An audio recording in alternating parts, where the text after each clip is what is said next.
Setiap pagi saat Anda membuka ponsel, algoritma AI mulai bekerja. Rekomendasi film, berita yang muncul di feed Anda, bahkan rute perjalanan Anda, semua telah diatur. Tapi bagaimana jika saya katakan pengaruh AI jauh lebih dalam? Bagaimana jika algoritma ini bukan hanya memprediksi, tapi juga secara aktif membentuk siapa Anda, apa yang Anda lihat, dan bahkan bagaimana Anda berpikir tentang masa depan? Kita hidup dalam matriks digital yang tak terlihat, dan ini adalah kisah tentang bagaimana ia dibangun, siapa yang mengendalikannya, dan apa artinya bagi kita semua.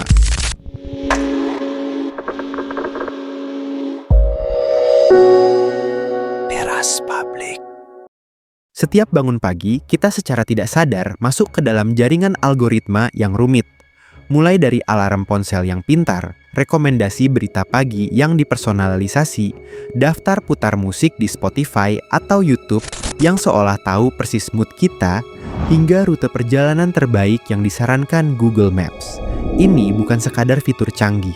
Ini adalah kecerdasan buatan atau AI yang bekerja tanpa henti di balik layar.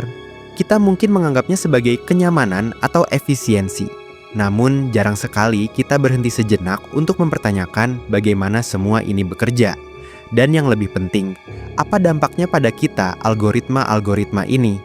Yang terdiri dari kode dan data, tidak hanya memproses informasi, tetapi juga belajar dari setiap interaksi kita, setiap klik, setiap suka, setiap pencarian. Mereka membentuk pola preferensi kita, memprediksi tindakan kita selanjutnya, dan pada akhirnya menciptakan sebuah profil digital yang sangat detail tentang siapa kita. Pertanyaannya bukan lagi apakah AI ada di sekitar kita, melainkan seberapa jauh AI telah terintegrasi dan membentuk realitas sehari-hari kita. Di segmen ini, kita akan membuka mata terhadap keberadaan AI yang begitu meresap dalam kehidupan kita, dari hal yang paling sepele hingga yang paling fundamental, dan bagaimana ia perlahan menjadi navigator tak terlihat dalam perjalanan hidup digital kita. Mari kita telusuri bagaimana mesin-mesin cerdas ini mulai menggambar peta dunia yang kita tinggali, satu algoritma pada satu waktu, menciptakan sebuah matriks digital yang jauh lebih kompleks dari yang kita bayangkan. Apakah kita sebagai penggunanya benar-benar menyadari kekuatan transformatif ini, atau kita hanya sekedar mengikuti arus yang telah ditentukan? Kenyamanan adalah pedang bermata dua. Algoritma dirancang untuk memberi kita apa yang kita inginkan, tapi seringkali itu berarti hanya apa yang mereka pikir kita inginkan. Inilah konsep gelembung filter dan gema ruangan. Bayangkan Anda mencari informasi tentang suatu topik. Algoritma akan cenderung menyajikan hasil yang sesuai dengan riwayat pencarian Anda sebelumnya, preferensi politik yang terdeteksi, atau bahkan demografi Anda. Anda mungkin melihat berita yang hanya menguatkan pandangan Anda, atau rekomendasi produk yang selalu sama. Akibatnya, kita semakin jarang terpapar pada ide-ide yang menantang perspektif kita, menciptakan realitas yang sempit dan terisolasi. Ini bukan lagi sekadar rekomendasi, ini adalah pembentukan persepsi. Perusahaan media sosial menggunakan algoritma untuk memaksimalkan engagement, yang berarti mereka akan memprioritaskan konten yang memicu emosi kuat, seperti kemarahan atau kegembiraan. Karena ini cenderung membuat kita berinteraksi lebih lama. Dalam prosesnya, konten yang bernuansa atau objektif mungkin terpinggirkan, dampaknya sangat besar, mulai dari polarisasi politik hingga penyebaran misinformasi. Kita hidup dalam ekosistem digital di mana kebenaran bisa jadi subjektif, ditentukan oleh algoritma yang tidak memiliki bias moral, hanya bias data. Di segmen ini, kita akan membongkar mekanisme di balik gelembung filter ini, melihat contoh-contoh nyata bagaimana ia mempengaruhi cara kita menyerap informasi, dan membahas mengapa memahami fenomena ini sangat krusial untuk menjaga pikiran kritis dan pandangan dunia yang seimbang. Apakah kita siap menerima bahwa apa yang kita lihat di layar kita bukanlah gambaran dunia yang lengkap, melainkan sebuah kurasi yang sangat spesifik, yang dirancang untuk menjaga kita tetap terkait? Jika AI sudah membentuk persepsi kita, seberapa jauh ia bisa memprediksi dan bahkan mengarahkan pilihan kita di masa depan? Inilah inti dari kekhawatiran terbesar seputar kecerdasan buatan AI. Kini digunakan untuk memprediksi risiko kredit, keputusan pengadilan, kelayakan pekerjaan, bahkan risiko kesehatan. Sistem pengenalan emosi sedang dikembangkan untuk membaca ekspresi wajah dan menentukan suasana hati kita.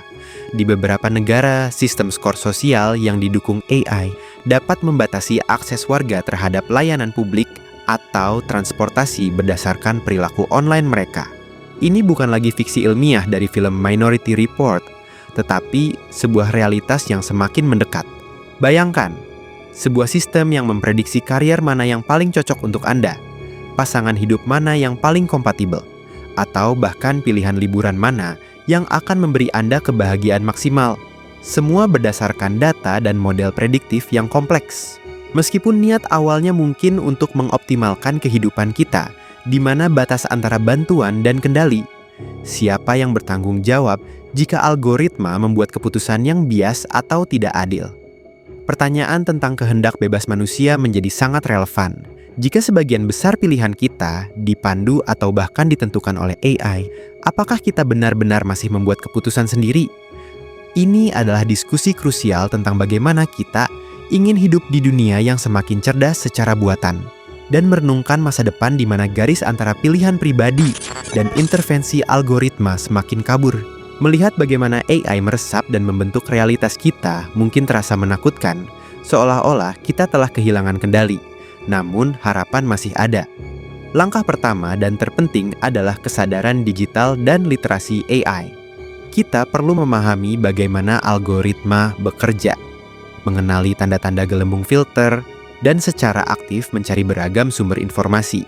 Ini berarti secara sadar berinteraksi dengan konten yang menantang pandangan kita, mengikuti orang-orang dengan perspektif berbeda, dan memeriksa fakta dari berbagai sumber terkemuka.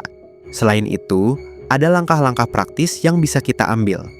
Meninjau dan menyesuaikan pengaturan privasi di aplikasi dan platform, membatasi data yang kita bagikan, dan menggunakan alat yang membantu kita melihat dunia di luar kurasi algoritma. Penting juga untuk mendukung pengembangan AI yang etis dan transparan, serta menyerukan akuntabilitas dari perusahaan teknologi. Sebagai pengguna, suara kita memiliki kekuatan untuk mendorong perubahan. Kita harus secara aktif berpartisipasi dalam diskusi tentang regulasi AI, privasi data, dan hak-hak digital. Ini bukan tentang menolak teknologi, melainkan tentang berinteraksi dengannya secara cerdas dan bertanggung jawab. Memastikan bahwa AI berfungsi sebagai alat untuk memperkaya kehidupan manusia, bukan menguranginya. Masa depan interaksi kita dengan AI bukan takdir yang sudah tertulis. Itu adalah masa depan yang bisa kita bentuk bersama, dengan pemahaman, pertanyaan kritis, dan tindakan proaktif. Mari kita jadikan diri kita sebagai navigator yang cerdas dalam lautan digital, bukan hanya penumpang yang pasif. Apa langkah pertama yang akan Anda ambil untuk mengambil kembali kendali digital Anda? Bagikan pendapat Anda di kolom komentar. Jangan lupa like, share, subscribe, dan klik tombol lonceng agar terus mendapatkan informasi terkini dari kami. Sampai jumpa di video berikutnya.